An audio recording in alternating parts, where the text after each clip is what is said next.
নমস্কার। শুরু করছি কবিগুরু রবীন্দ্রনাথ ঠাকুরের গল্পগুচ্ছ থেকে নেওয়া একটি ছোট গল্প, প্রতিবেশিনী।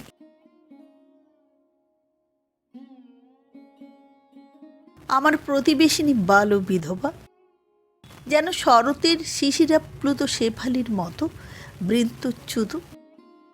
কোনো বাসর গৃহের ফুলসজ্জার জন্য সে নহে, সে কেবল দেব পূজার জন্যই উৎসর্গ করা। তাহাকে আমি মনে মনে পূজা করিতাম। তাহার প্রতি আমার মনের ভাবটা যে কি ছিল, পূজা ছাড়া তাহা অন্য কোনো সহজ ভাষায় প্রকাশ করিতে ইচ্ছা করি না। পরের কাছে তো নয়, নিজের কাছেও না। আমার অন্তরঙ্গ প্রিয় বন্ধু নবীন মাধব, সেও কিছু জানিত না।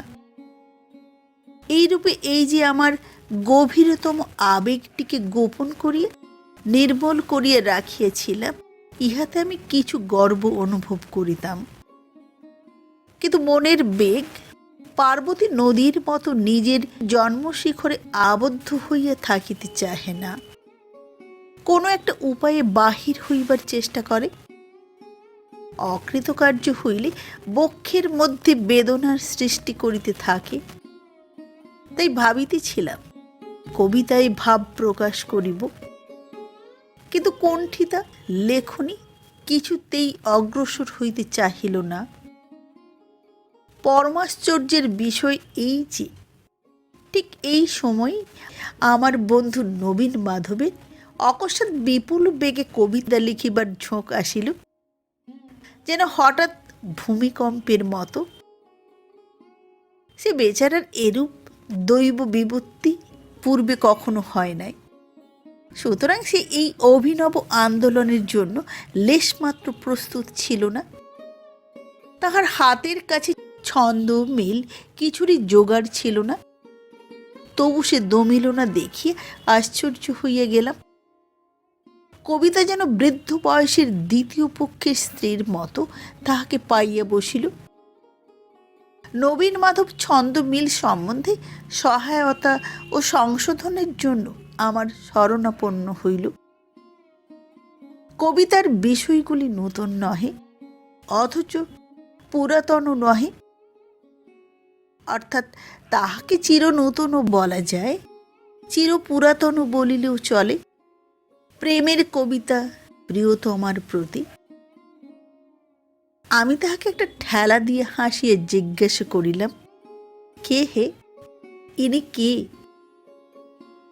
নবীন হাসিয়া কহিল, এখনো সন্ধান পাই নাই। নবীনের কাল্পনিক প্রিয়তমার প্রতি আমার রুদ্ধ আবেগ প্রয়োগ করিলাম। হতভাগ্য! শাবকহীন মুরগি যেমন হাসির ডিম পাইলেও বুক পাতিয়া তা দিতে বসে, আমি তেমনি নবীন মাধবের ভাবের উপরে হৃদয়ের সমস্ত উত্তাপ দিয়ে চাপিয়া বসিলাম। নবীন রচয়িতার সহায়তা কার্যে আমি অত্যন্ত আরাম পাইলাম। আনাড়ির লেখা এমনি প্রবল বেগে সংশোধন করিতে লাগিলাম যে প্রায় 15 আনা আমারই লেখা দাঁড়াইল। নবীন বিস্মিত হইয়া বলে, ঠিক এই কথাই আমি বলিতে চাই, কিন্তু বলিতে পারি না। অথচ তোমার এসব ভাব জোগাড় কোথা হইতে? আমি কবির মতো উত্তর করি, কল্পনা হইতে। কারণ সত্য নীরব, কল্পনাই মুখরা। সত্য ঘটনা ভাবস্রোতকে পাথরের মতো চাপিয়া থাকে, কল্পনাই তাহার পথ মুক্ত করিয়া দেয়। নবীন গম্ভীর মুখে একটুখানি ভাবিয়া কহিল, তাই তো দেখিতেছি, ঠিক বটে। আবার খানিকক্ষণ ভাবিয়া বলিল, ঠিক। পূর্বেই বলিয়াছি, আমার ভালোবাসার মধ্যে একটি কাতর সংকোচ ছিল, তাই নিজের জবানিতে কোনো মতে লিখিতে পারিলাম না। নবীনকে পর্দার মতো মাঝখানে রাখিয়া তবেই আমার লেখনী মুখ খুলিতে পারিল। লেখাগুলো যেন রসে ভরিয়া উত্তাপে ফাটিয়া উঠিতে লাগিল। নবীন বলিল, এ তো তোমারই লেখা, তোমারই নামে বাহির করি। আমি কহিলাম, বিলক্ষণ, এ তোমারই লেখা, আমি সামান্য একটু বদল করিয়েছি মাত্র। ক্রমে নবীনেরও সেইরূপ ধারণা জন্মিল। জ্যোতির্বিদ যেমন নক্ষত্রদ্বয়ের অপেক্ষায় আকাশের দিকে তাকাইয়া থাকে, আমিও যে তেমনি মাঝে মাঝে আমাদের পাশের বাড়ির বাতায়নের দিকে চাহিয়ে দেখিতাম, সে কথা অস্বীকার করিতে পারি না। মাঝে মাঝে ভক্তের সেই ব্যাকুল দৃষ্টিক্ষেপ সার্থক হইত।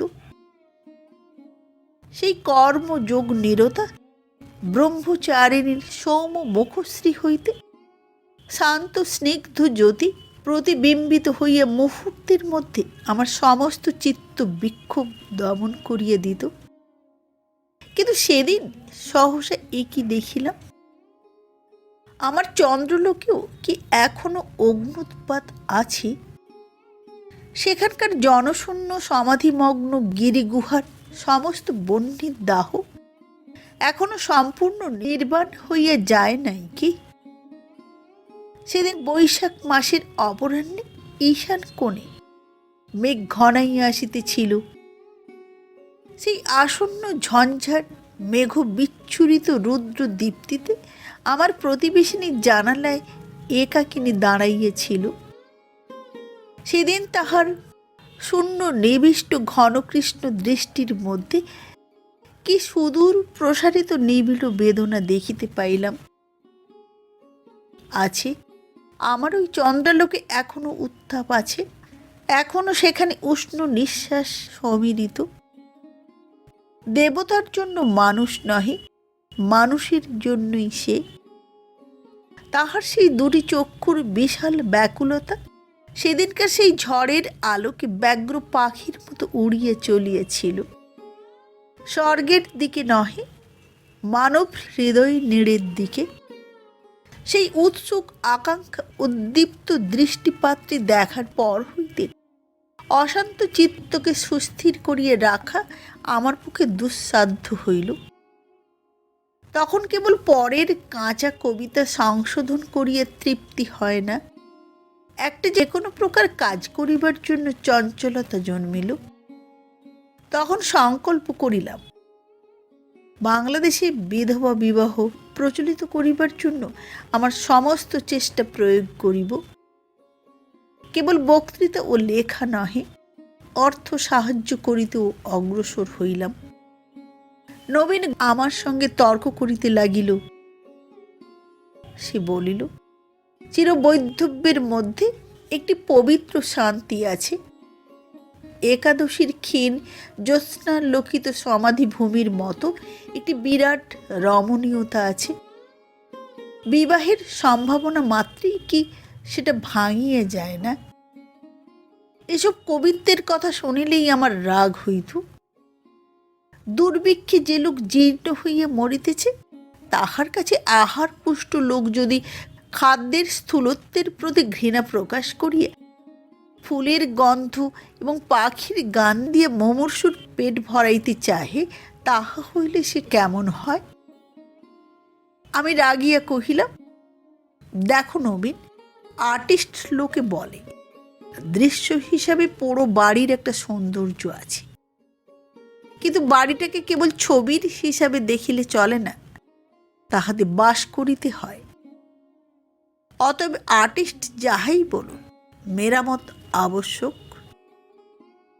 বৈধব্য লইয়া তুমি তো দূর হইতে দিব্য কবিত্ব করিতে চাও, কিন্তু তাহার মধ্যে একটি আকাঙ্ক্ষাপূর্ণ মানব হৃদয় আপনার বিচিত্র বেদনা লইয়া বাস করিতেছে, সেটা স্মরণ রাখা কর্তব্য। মনে করিয়েছিলাম নবীন মাধবকে কোনো মতেই দলে টানিতে পারিব না। সেদিন সেই জন্যই কিছু অতিরিক্ত উষ্মার সহিত কথা কহিয়াছিলাম। কিন্তু হঠাৎ দেখিলাম আমার বক্তৃতা অবসানে নবীন মাধব একটি মাত্র গভীর দীর্ঘ নিঃশ্বাস ফেলিয়া আমার সমস্ত কথা মানিয়া লইল। বাকি আরো অনেক ভালো ভালো কথা বলিবার অবকাশই দিল না। সপ্তাহখানেক পরে নবীন আসিয়া কহিল, তুমি যদি সাহায্য করো, আমি একটি বিধবা বিবাহ করিতে প্রস্তুত আছি। এমনি খুশি হইলাম, নবীনকে বুকে টানিয়া কোলাকুলি করিলাম, কহিলাম, যত টাকা লাগে আমি দিব। তখন নবীন তাহার ইতিহাস বলিল। বুঝিলাম তাহার প্রিয়তমা কাল্পনিক নহে। কিছুকাল ধরিয়া একটি বিধবা নারীকে সে দূর হইতে ভালোবাসিত। কাহারও কাছে তাহা প্রকাশ করে নাই। যে মাসিক পত্রে নবীনের ওরফে আমার কবিতা বাহির হইত, সেই পত্রগুলি যথাস্থানে গিয়া পৌঁছিত। কবিতাগুলি ব্যর্থ হয় নাই। বিনা সাক্ষাৎকারে চিত্ত আকর্ষণের এই এক উপায় আমার বন্ধু বাহির করিয়াছিলেন। কিন্তু নবীন বলেন, তিনি চক্রান্ত করিয়া এই সকল কৌশল অবলম্বন করেন নাই। এমনকি তাহার বিশ্বাস ছিল বিধবা পড়িতে জানেন না। বিধবার ভাইয়ের নামে কাগজগুলি বিনা স্বাক্ষরে বিনামূল্যে পাঠাইয়া দিতেন। এ কেবল মনকে সান্ত্বনা দিবার একটা পাগলামি মাত্র। মনে হইত দেবতার উদ্দেশ্যে পুষ্পাঞ্জলি দান করা গেল। তিনি জানুন বা না জানুন, গ্রহণ করুন বা নাই করুন, নানা ছুতাই বিধবার ভাইয়ের সহিত নবীন যে বন্ধুত্ব করিয়া লইয়াছিলেন। নবীন বলেন, তাহারও মধ্যে কোনো উদ্দেশ্য ছিল না। যাহাকে ভালোবাসা যায় তাহার নিকটবর্তী আত্মীয়ের সঙ্গ মধুর বোধ হয়।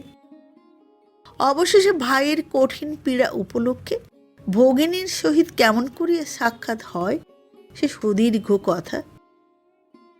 কবির সহিত কবিতার অবলম্বিত বিষয়টির প্রত্যক্ষ পরিচয় হইয়া কবিতা সম্বন্ধে অনেক আলোচনা হইয়া গেছে। আলোচনা যে কেবল ছাপানো কবিতা কয়টির মধ্যেই বদ্ধ ছিল তাহাও নহে। সম্প্রতি আমার সহিত তর্কে পরাস্ত হইয়া নবীন সেই বিধবার সহিত সাক্ষাৎ করিয়া বিবাহের প্রস্তাব করিয়া বসিয়াছে। প্রথমে কিছুতেই সম্মতি পায় নাই। নবীন তখন আমার মুখের সমস্ত যুক্তিগুলি প্রয়োগ করিয়া এবং তাহার সহিত নিজের চোখের 2-4 ফোঁটা জল মিশাইয়া তাহাকে সম্পূর্ণ হার মানাইয়াছে। এখন বিধবার অভিভাবক পিসে কিছু টাকা চায়। আমি বলিলাম, এখনই লও। নবীন বলিল, তাহা ছাড়া বিবাহের পর প্রথম 5-6 মাস বাবা নিশ্চয়ই আমার মাসোহারা বন্ধ করিয়া দিবেন। তখনকার মতো উভয়ের খরচ চালাইবার জোগাড় করিয়া দিতে হইবে। আমি কথাটি না কহিয়া চেক লিখিয়ে দিলাম। বলিলাম, এখন তাহার নামটি বলো। আমার সঙ্গে যখন কোনো প্রতিযোগিতা নাই তখন পরিচয় দিতে ভয় করিও না। তোমার গা ছুঁইয়া শপথ করিতেছি, আমি তাহার নামে কবিতা লিখিব না, এবং যদি লিখি তাহার ভাইকে না পাঠাইয়া তোমার কাছে পাঠাইয়া দিব। নবীন কহিল, আরে সেজন্য আমি ভয় করি না। বিধবা বিবাহের লজ্জায় তিনি অত্যন্ত কাতর। তাই তোমাদের কাছে তাহার সম্বন্ধে আলোচনা করিতে তিনি অনেক করিয়া নিষেধ করিয়া দিয়েছিলেন। কিন্তু এখন আর ঢাকিয়ে রাখা মিথ্যা। তিনি তোমারই প্রতিবেশিনী, 19 নম্বরে থাকেন। হৃৎপিণ্ডটা যদি লোহার বয়লার হইত তো এক চমকে ধক করিয়া ফাটিয়া যাইত। জিজ্ঞাসা করিলাম, বিধবা বিবাহে তাহার অমত নাই? নবীন হাসিয়া কহিল, সম্প্রতি তো নাই। আমি কহিলাম, কেবল কবিতা পড়িয়েই তিনি মুগ্ধ? নবীন কহিল, কেন, আমার সেই কবিতাগুলি তো মন্দ হয় নাই। আমি মনে মনে কহিলাম, ধিক ধিক কাহাকে? তাহাকে, না আমাকে, না বিধাতাকে? কিন্তু ধিক। নমস্কার। প্রতিবেশিনী গল্পটি পাঠ করে শোনালাম। আবার দেখা হবে আগামী পর্বে একটি নতুন গল্প নিয়ে। আজকের মতো নমস্কার।